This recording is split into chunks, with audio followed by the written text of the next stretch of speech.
Thanks so much, Sasha. Can everybody hear me? Yes. Great, great.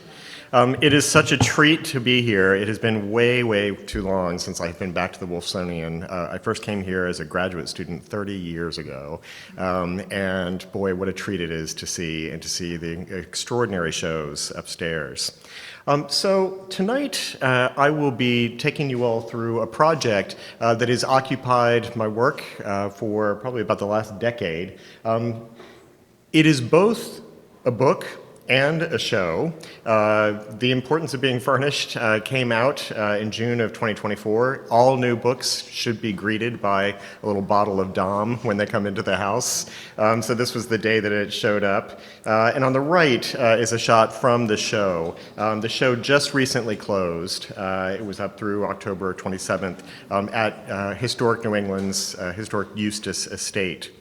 So tonight I'll be sort of toggling back and forth between the research project and the show, because the show has such great visuals. I wanted to make sure that you all saw a good bit of the show that just closed. But in a nutshell, this book and the show that accompanied it are about 4 confirmed bachelors, and it meant the same thing in the late 19th century and 20th century as it does in sort of lingo today, and the 4 house museums that they created, the houses that they were primarily associated with. So as Sasha mentioned, these 4 figures represent in a Venn diagram kind of the intersection of queer biography, house museums kind of as a concept, and the beginning of professional American interior decoration. So let me introduce you to my fellas. So going from left to right, we have Charles Pendleton, who was probably one of the greatest collectors of 18th century American and English furniture in his period, mostly Chippendale-style furniture. He eventually gave all of his furniture to the Rhode Island School of Design Museum, which was the wing that sort of now bears his name. Ogden Codman Jr. is, I think, probably the best known of the 4. He was a spectacularly successful interior designer and architect, and of the 4, probably had the widest career. Charles Gibson Jr. was a prolific poet and novelist living in Back Bay in Boston, and turned his home into a house museum.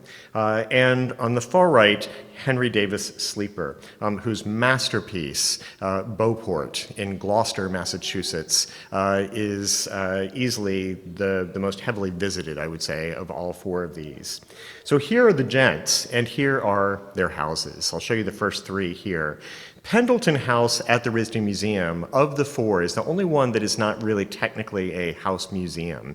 It is a recreation of his Federal-era house that was created in 1907.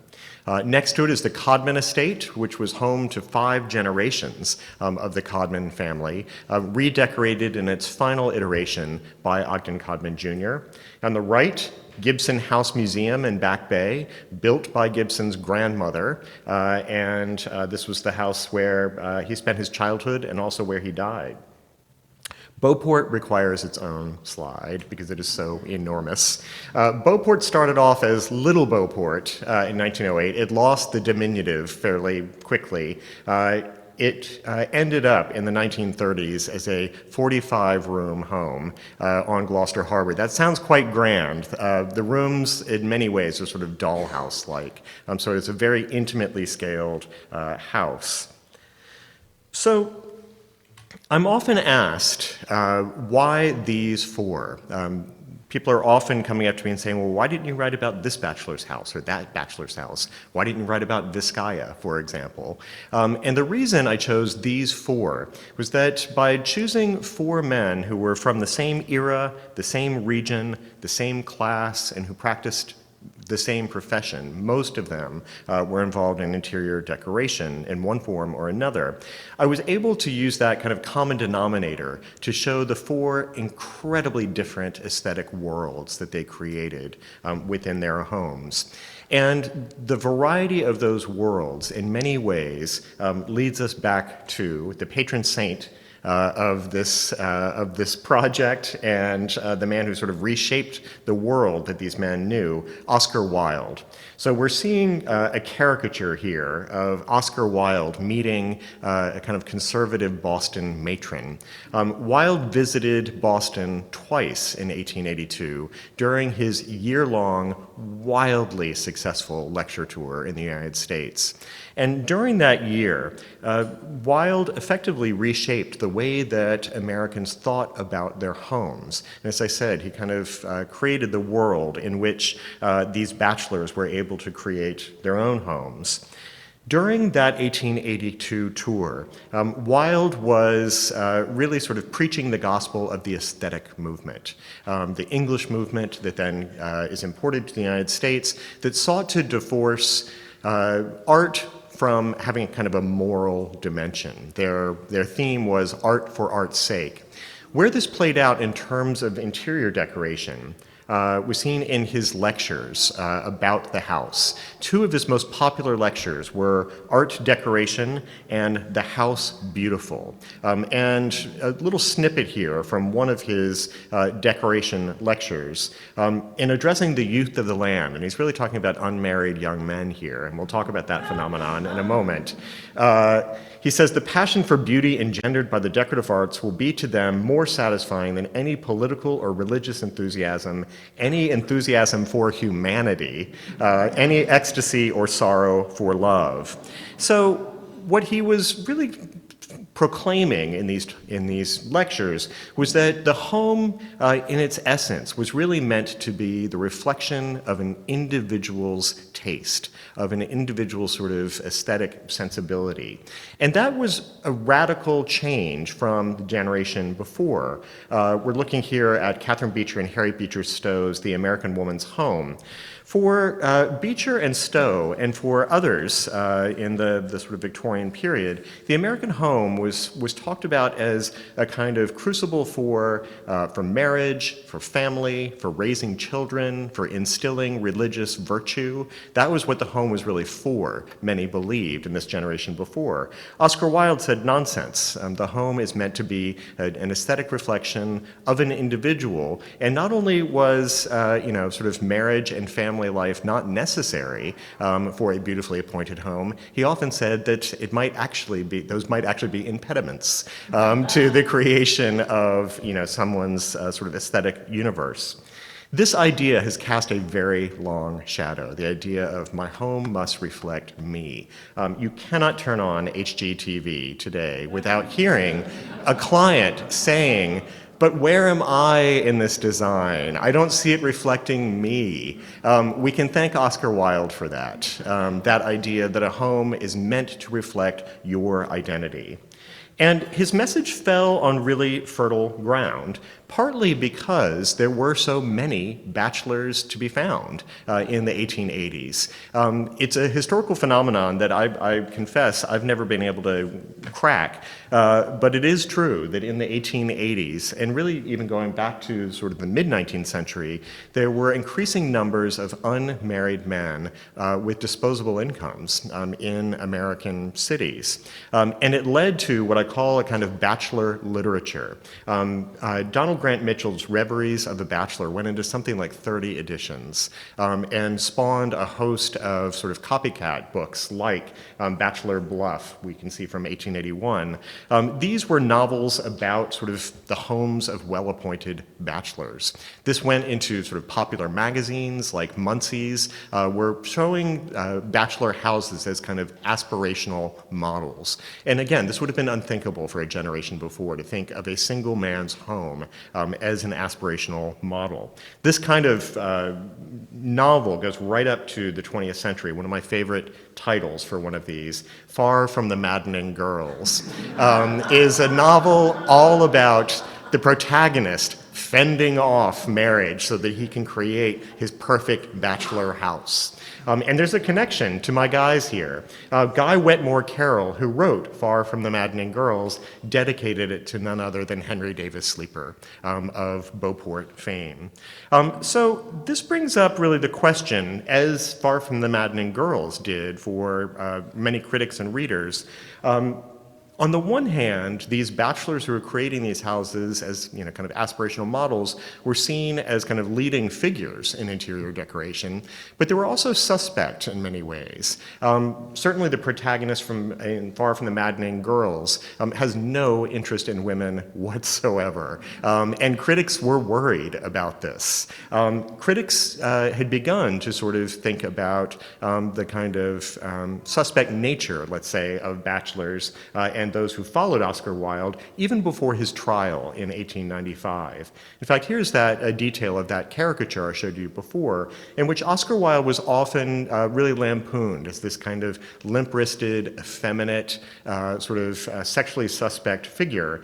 And within the aesthetic movement, you can see this as a caricature that extends from Oscar Wilde to, many of his followers, including the aesthetic teapot that you see at the top, which has a sort of effeminate man on one side and a kind of a mannish woman on the other side. I put those in air quotes, but this was sort of seen as sort of the kind of gender problem of the aesthetic movement.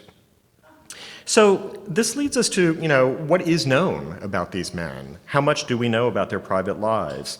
Certainly, Codman, Gibson, and Sleeper, we know, conducted almost exclusively same-sex relationships for most of their adult lives. We know less about Charles Pendleton, but I do want to say that one of the great discoveries of my research was to find out that Codman was actually pursuing Gibson. I knew that they knew each other, but in the 1890s, I find all of these letters where Ogden Codman is writing to his friends saying, how can we, basically land Charlie Gibson?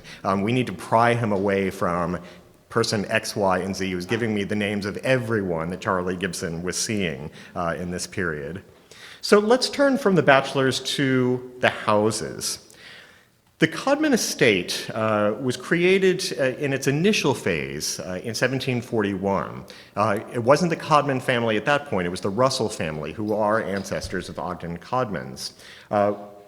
It wasn't until John Codman III married into the Russell family, he marries Peggy Russell in 1794, that the house comes to become sort of exclusively associated with the Codman name. When John Codman III comes into the house, he also brings an enormous fortune from merchant shipping. So it is he who gives the house a third story. He doubles the depth of the house. He adds a ballroom. The house that people see today in many ways is very much a part of John Codman III's kind of upgrading of this house and enlarging it. When he dies in 1803, and I should say as an aside, when he dies in 1803, he is the last Codman to work for a living. That gives you a little bit of a sense of the size of the fortune that he leaves in 1803. But when he dies, his young son decides he wants nothing to do with the house. He sells it out of the family. It wasn't until his grandson came of age, Ogden Codman Sr., that the house was bought back into the family. So Ogden Codman Sr., Ogden Codman Jr.'s dad, is the one who brings it back in to the family and who gives it a full upgrade of his own. He gives free rein to the New York firm of Leon Marcotte to refinish the interiors. It's a young family living there. You can see the three of the what will be the oldest of 6 children living at the Codman estate. This is about as good as it will ever get for the Codmans. This image in 1872. This is the picture at which they had really reached kind of their peak in terms of both their wealth, their prestige, and the way that the house itself looked. What happens just a few months after this photograph was taken was the Boston Fire of 1872. And unfortunately, the Codman family were heavily invested in the insurance industry, which is the last thing you wanted to be in after the Great Fire of 1872. So it leads the Codmans to France to sort of recoup their finances. They rent out this house and move to France for about a decade. You can see little Ogden Codman Jr. here. Ogden Codman Jr. never quite gets over the move to France. He always looks back to the house and to this period. To use kind of a Citizen Kane reference, it's like it's his rosebud. It's the thing that represents what he believed was his family's lost prestige. And in addition to the house being a touchstone, which remains a sort of touchstone for him for the rest of his life, as well as kind of a design laboratory, the other touchstones in his life were ancestral. So one of the extraordinary things we were able to do for this show is to bring these two extraordinary John Singleton Copley portraits together of the Codman brothers. They'd never hung together before. You can see them here in that back wall. The gallery is called Double Vision at the Codman Estate, partly due to the kind of ancestral impulses that Ogden Codman Jr. felt from these two ancestors. So here's John Codman III, who we've talked about before, on the right, the one who marries Peggy Russell. He is the very model of the kind of patrician, conservative, church-going, family man, Yankee, character. His brother, Richard, at left, was everything he was not. His brother was a kind of a bachelor libertine. He was always getting in trouble by sort of sleeping with his friends' wives. He lived abroad in France and spent far more than he earned. In fact, he nearly bankrupted the family business when he was living in Paris in the 1790s. And it's reflected in the houses themselves. So if John Codman III was the good family man who enlarges the house and pays for it, the Chateau de Terne at left was one of 5 chateaux that Richard buys by liquidating the sort of family stock from the boats, basically, when he goes over to France at the height of the Revolution. His first thought when he gets to Paris at the height of the Terror is, chateaux are so cheap right now, which is why he ends up buying 5. When Ogden Codman comes back from France, he comes back as a teenager. He's still a couple years before the rest of the family will come back. As an 18-year-old, he begins decorating for family friends, and by the time of his sort of mature career, that really hits its stride in the 1890s and then up to about 1910, we can see him combining his approach of kind of New England paneled interiors, like the one that we see at the bottom, which is drawn directly from the Codman estate. This is straight out of his family's southeast parlor, and his Uncle Richard's love for 18th century French interiors, which Ogden Codman Jr. shared, and which you can see in the top image for the Vanderbilt family at the Breakers. So the Breakers Commission, which was the one that really kind of made his name as a decorator early on, was a commission that Ogden Codman Jr. was able to secure through his distant cousin and new BFF, Edith Wharton, who he met, reconnected with in Newport in the 1890s. By 1897, the two decide to co-write The Decoration of Houses. This was actually Edith Wharton's first kind of major publication before she was known as a novelist. This is an incredibly kind of frosty treatise about architectural decorum. It is aimed at what we would today call like the one percenters, but it had a vast middle class reading audience. It was constantly filled with advice about like how big your ballroom should be, where to put the servants' wing. But aspirational readers really enjoyed the work. It's never gone out of print, which is really kind of extraordinary. It was really one of the most popular decorating books of its day. It was filled with hundreds of images of French and Italian chateaux. You can see one example here. Codman began this extraordinary collection in this period, partly for research and also in order to sort of show clients what he could pull off in this sort of age of Gilded Age excess. But that tension between excess and propriety that we see in his, sort of invoking of the man he called Bad Uncle Richard and his great-grandfather, John Codman III, is reflected even in his collecting from this period. So in addition to collecting hundreds of images, historic photos of French chateaux, a collection so valuable that it now belongs in the Bibliothèque Nationale in Paris, at the same time he was collecting all of these photos, he was also collecting a sizable collection of same-sex pornography, which historic New England still has in its archives. It was extraordinary to realize that they not only owned his pornography collection, but all of the letters written to friends telling them where to procure these pictures for him. I have to say I'm quite proud, and my very first time out as a curator, it earned me a sexual content warning label on the outside. That is in line to be framed in my house. So this notion of excess played out in really the most ambitious house he ever undertook for himself, the Villa La Leopolda, and this is the wall in which we talked about it in the exhibition. The story behind this French Riviera home goes back to his brief and surprising marriage to Lila Griswold Webb, a very wealthy widow of a railroad magnate who was a client of his.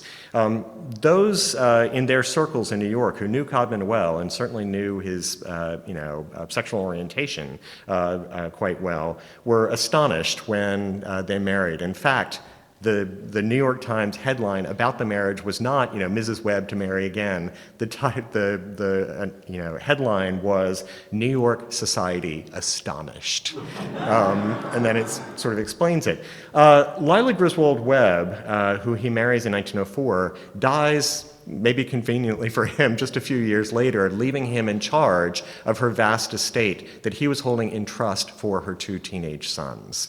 Guess who did not see much of the estate?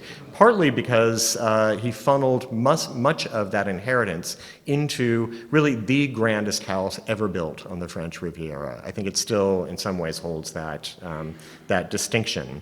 The person behind the building of the Villa La Leopolda, in many ways, is not Lila Griswold Webb. It was her money, but it was Ronnie Hadow, who was the companion / secretary of Ogden Codman Jr., who was in many ways kind of pushing for it to become ever grander, ever larger. And unfortunately, the house was being built, it started right around like late 1928. About halfway through construction, the stock market crashes. And Ogden Codman Jr. had to very much sort of scale back his efforts. He and Ronnie break up over the whole thing.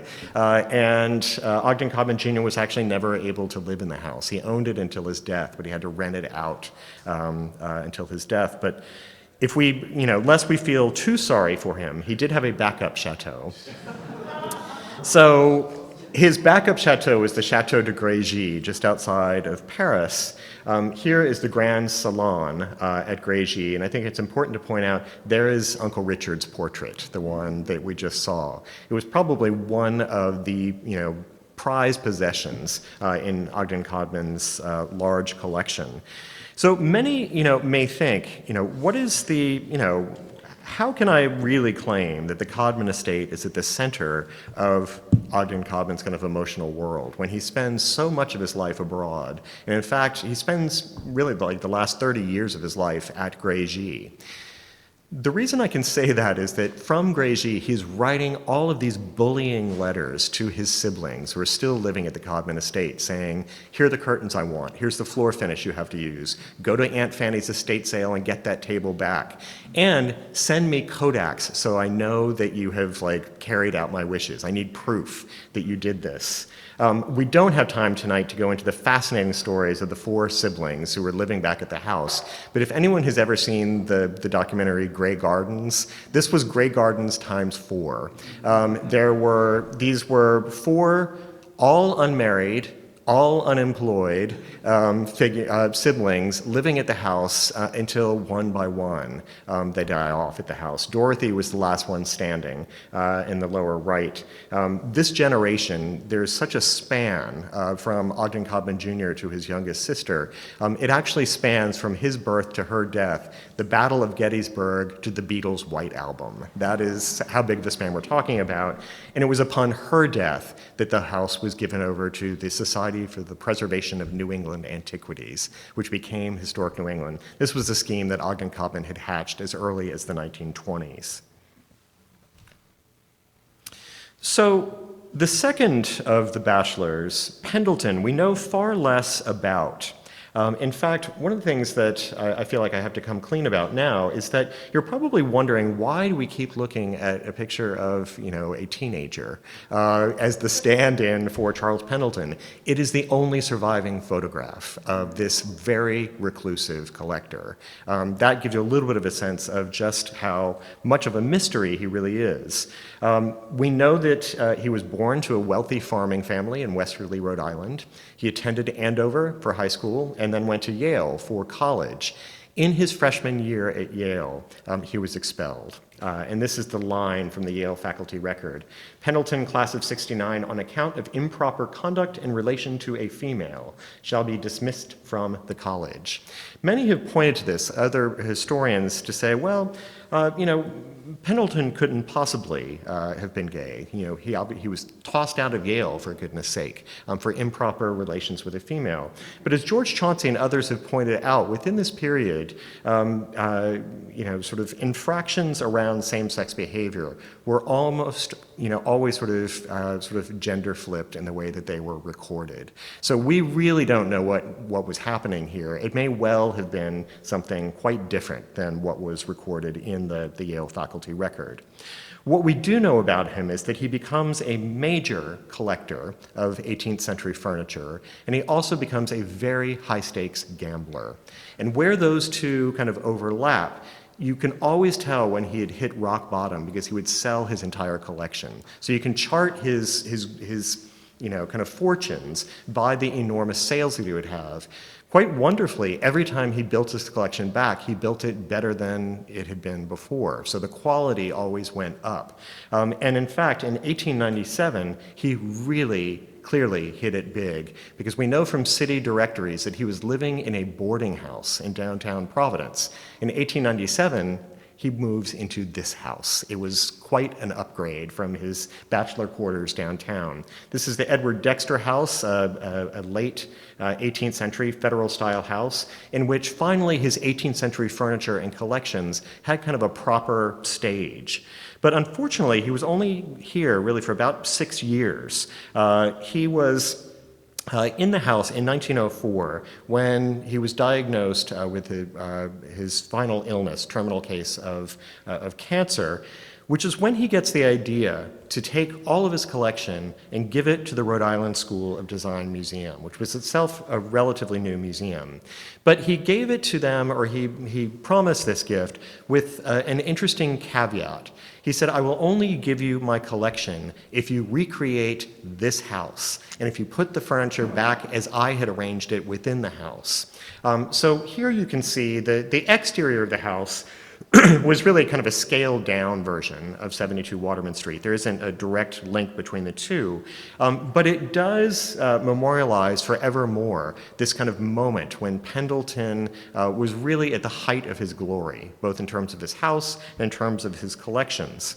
Now, he pulled off something a little bit unusual here, not only in that he asked the museum to recreate his house, but when I went to do a title search for the house, because I wanted to find out, how much did he pay for this house? How big was the win in 1897? I found out, to my great surprise, that he never owned the house. He was a renter. This was his landlady, a member of the Brown family, Sophia Augusta Brown Sherman. So it's extraordinary that to this day, people still, believe or think when they go through Pendleton House that it memorializes his home. It was a home that not only he was only a renter in, but he was probably this close to being evicted at the time of his death.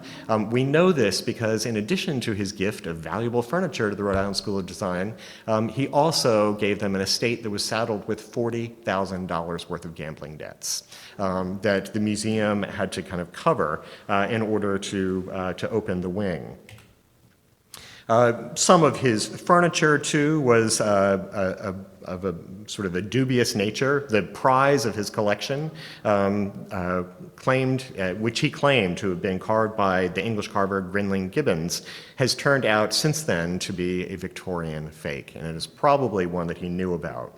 So when RISD created or recreated his house, so the museum is on the right, the house is at left, they were able to create kind of an avatar for him. All of the literature about Pendleton House failed to mention Pendleton by name, but instead said these are rooms that an 18th century gentleman of wealth and taste would have created. So the messiness of his life was suddenly sort of papered over by this idea of a sort of generic 18th century gentleman.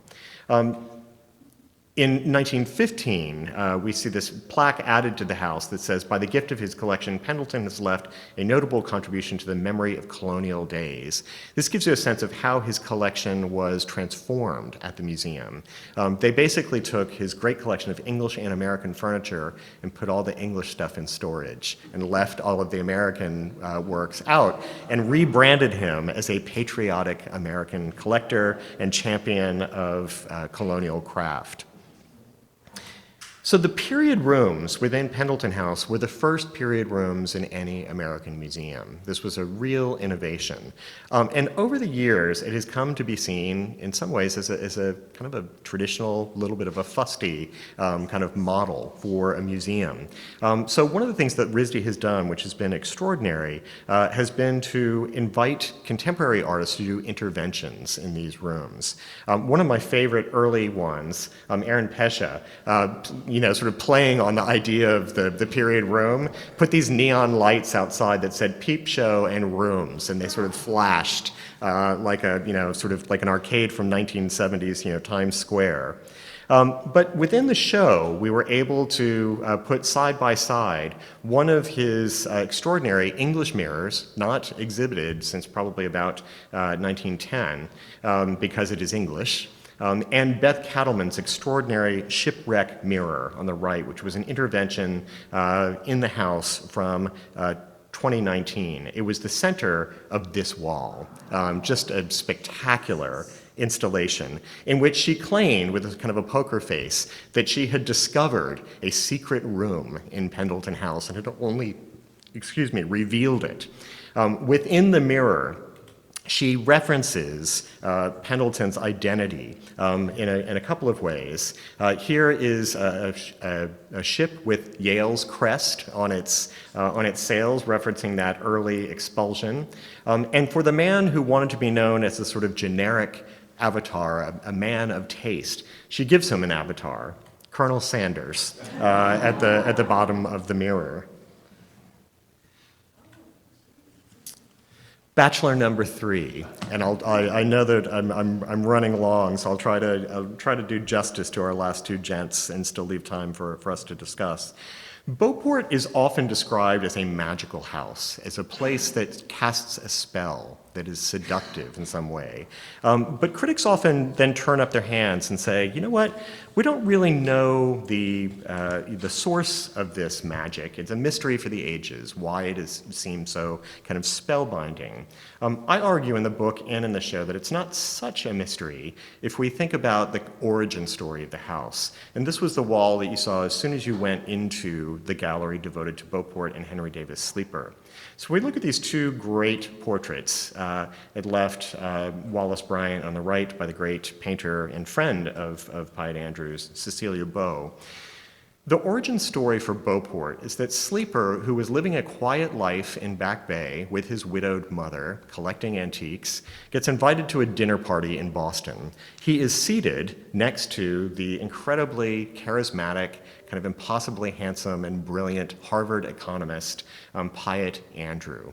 Piatt Andrew invites him to Gloucester, to his house called Red Roof, and Sleeper almost immediately falls not only for Andrew, but for Eastern Point, where the house is, and buys the land as close as he can get to Red Roof within the year. You can almost imagine him going, 2 doors down and saying, "Good news, we're going to get to hang out all the time now."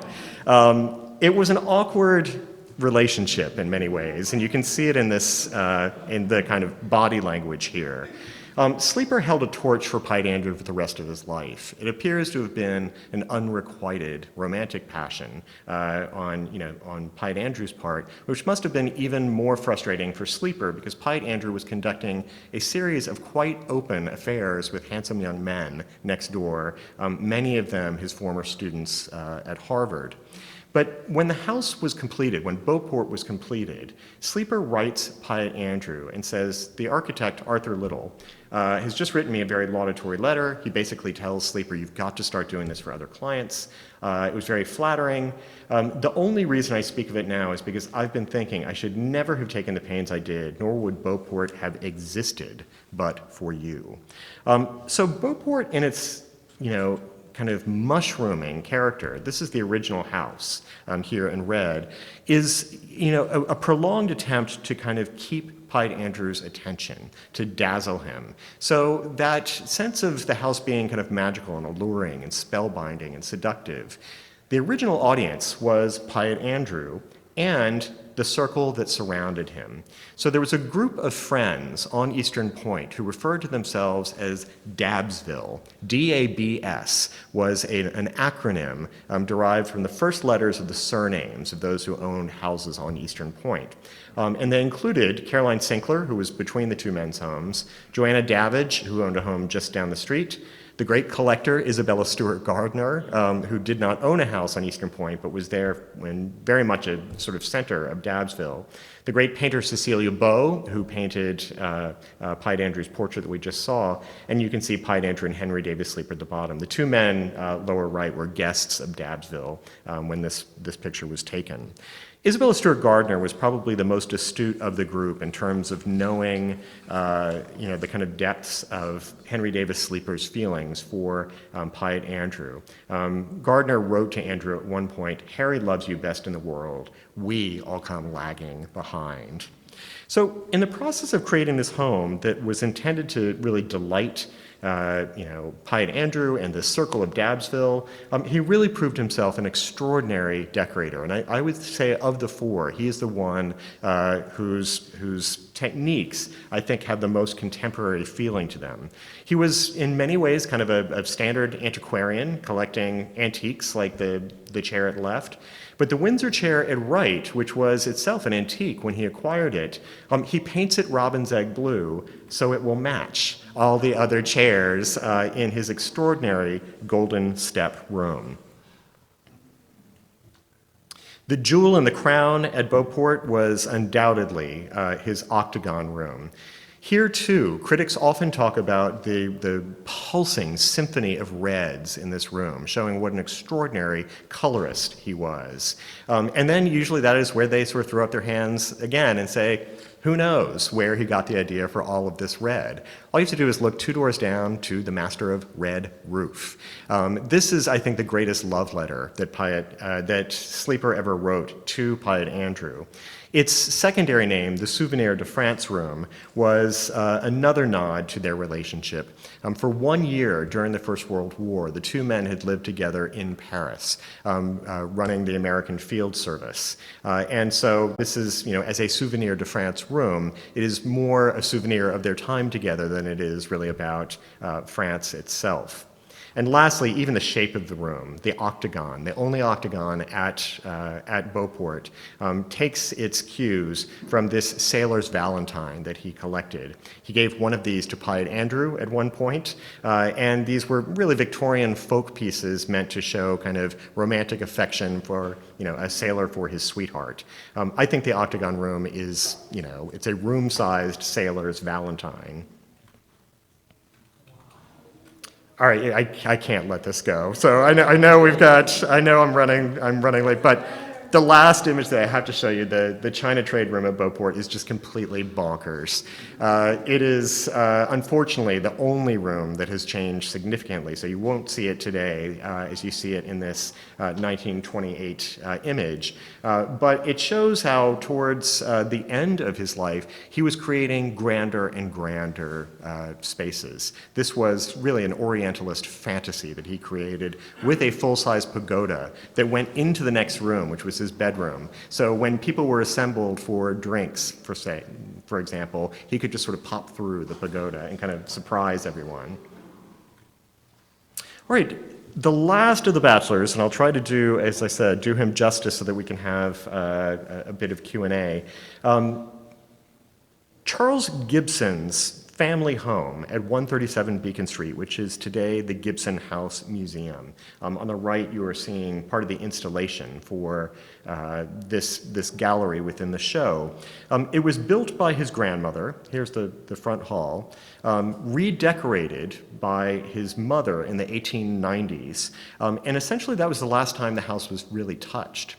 So when he comes to the house as an older figure, the house was already quite outdated by the 1930s. He dies in the 1950s, leaving this house exactly as Mother had decorated it. And many who see this house think of it as a sort of seamless project going from his grandmother to his parents' generation to him.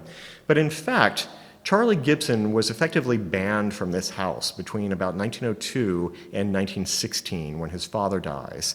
His father dies in 1916 and disinherits his son, largely because of really two reasons.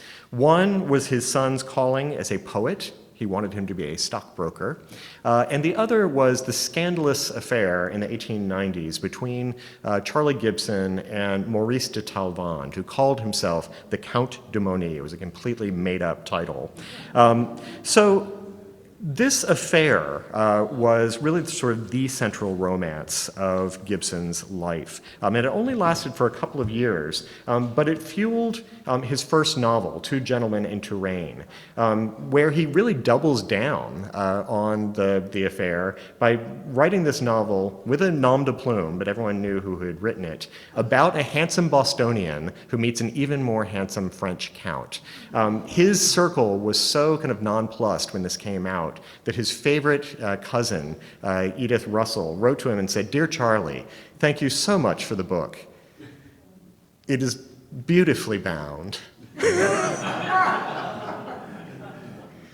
He writes several series of collections of poetry that follow, but the real project of his later life, he re-enters the house really in his 60s after the death of his mother. So when she dies in 1934, his sisters kind of take pity on him and sell the house back to him for $1. As soon as he goes into the house, he gets this idea. Putting up 137 Beacon Street, he was heading to his summer house. Gibson House, Gibson Museum, for 1 or 2 years marking everything. And he does. He starts writing museum labels for everything in the house and room guides for future docents. And the idea is that he wanted the house to be a shrine to his literary career, which, let's just say, it didn't necessarily require a shrine, but it was also a shrine to his family and their legacy within sort of Boston's kind of Brahmin society. At the center of, kind of scores of coats of arms and family trees, you have at the center of this image his pedigree of Warren, his mother's side, the storied Warren family of Boston. And let me just show you, he buries the lead. William the Conqueror is like, three names in. But his scheme captures the attention of Life magazine. By the 1940s, this outdated Victorian house and this strange relic of a person from the 1890s leads Life to send the novelist John Marquand to visit with Charlie Gibson. And you can see Gibson on the right, that's John Marquand at left. Marquand had written The Late George Apley, which won the Pulitzer Prize in 1937, all about the fading of the Boston elite. So Life thought it would really be a fun stunt to have him go to Boston and interview, a real living relic of the Victorian age. It was not a very, sort of kind piece in a lot of ways. The caption to this image in particular read, Charles Gibson in the library of his family home, a home of massive ugliness that was once considered good taste. Ouch. He does change two things in the house, which is otherwise frozen in amber. At left, his father's bedroom, which his father loved so much that he did not let his wife redecorate it when she did her 1890s scheme. When Charlie moves in his 60s, he turns his father's bedroom into his poetry writing studio, which I love, sort of shaking his fist from beyond the grave. And on the right, his father's other favorite room, the library, he pulls down the stag hunting scene above the fireplace and puts 3 images of himself. Me, me, me. Basically, when we look at a trio like this, you can see that in addition to the house being a project about his literary career and about his family, it is also a monument to his own youthful beauty. It's sort of like the whole house becomes the picture of Dorian Gray, in which the portraits actually remain eternally youthful, and he ages within. Now, I'll end with just a couple of quick images. One, I couldn't come to Miami and not show you an image of Gibson at the Roni Plaza Hotel in the 1930s.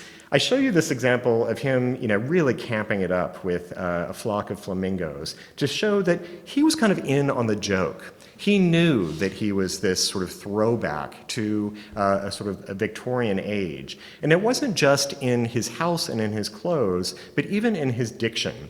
In the gallery, we had a sort of opportunity for people to actually listen to him reciting his poetry. Even though the show has closed, you can still find this on Historic New England's website, and it is an accent unlike any you have ever heard, and I'm certainly not sophisticated enough to have embedded it into this talk. So I'll end here, but I want to end with, because I did write a book, I thought maybe I would read like just a tiny little bit of the coda at the end of the book as a way to sort of wrap up thinking about these 4 houses, these 4 men, and the projects that these houses represented for them. So on the last page of my book, I have written, "What lasts in the end? These 4 houses, most of their contents, some of their views, and to greater or lesser degrees, the integrity of their interior arrangements. But what becomes of the profound joys and wicked disappointments, the thrill of ambition and rage of loss, the triumphant pride and haunting shame that once roiled inside their walls? What happens to the homesickness, the madness, the yearning for beauty, status, love, or all 3 that once set these rooms ablaze? Where does it all go?" We might ask the same question of our own mortal bodies. But if I believe in anything, it's that the material object, whether a shoe worn to a ball or a 46-room love poem, contains resurrective powers. I hold as an article of faith that our houses, if not our lives, hold the key to a kind of eternity. Thank you very much.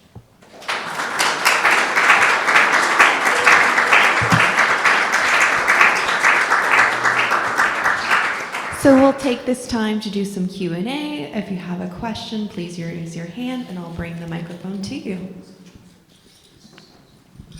Good evening. I'm struck by the aesthetics of all 4 gentlemen. They were all seduced by the past and didn't seem to have anything interesting to think about the current contemporary art movements of the time. Arts and crafts or Art Nouveau moving into Art Deco. Mm-hmm. So I think it's that they were a product of their traditional upper class New England backgrounds, but I was wondering what your thoughts might be on that. Well, I think you're right. Certainly, in terms of their tastes, they were resolutely sort of facing backward, towards sort of historical trends and objects. But I would argue that all four of them, despite the great difference in their approaches, they're all aesthetic movement guys, in the sense that for them, their interiors are modern in the sense that they all adhere to the aesthetic movement's kind of philosophy of line and color and beauty and composition. And so what might seem sort of quite conservative collections of objects were assembled, I think, with a spirit that was very much of its time period. And certainly the arts and crafts movement you see in sort of undercurrents at Beauport as well. The way that I, think about these guys in terms of, are they moderns? Are they afraid of modernity? When we look at Sleeper's work, I think, has the greatest legs of them all. In fact, as recently as 2006, Beauport was on the cover of World of Interiors, and not as a quaint historic model, but as a we can learn from this guy still model. So I think you're right, that given their backgrounds, there is a real conservatism in the way that they approach things, but to me, they are of their period in the sense that they are composing these interiors with a kind of a spirit of the age. Yes? How did Oscar Wilde become the czar of decorative design or interior design? And did his house have any merit? It's interesting because that 1882 tour was funded by the backers for the Gilbert and Sullivan operetta Patience, and so which was itself a parody of the aesthetic movement. And so the backers for that play basically sent him to America to sort of tell everyone what the aesthetic movement was so that the play would be successful when it came to the US. I think it was Wilde himself who kind of took it upon himself to say, you know what, I will not just be talking about the aesthetic movement in terms of writing or in terms of painting. He was very much interested in interiors. And of course, the aesthetic movement was very much about interiors. It was something that was always sort of grounded in that. So I think seeing himself as the sort of self-appointed and professionally backed spokesman for the aesthetic movement. I think the home decoration lectures for him certainly represented the core of what that message was about. I can't speak to the interiors, that he created. I know less about those, and I don't think any of these guys would have known his interiors. They weren't published widely, for example. But certainly, that message about interiors in the home, as I said, just struck at exactly the right moment for American bachelors who were teeming in American cities with disposable incomes.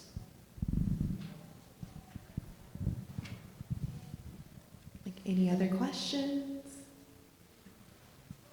Anybody? Okay. Well, thank you very much. Thank you all so much. Dr. Evans, who did an amazing job.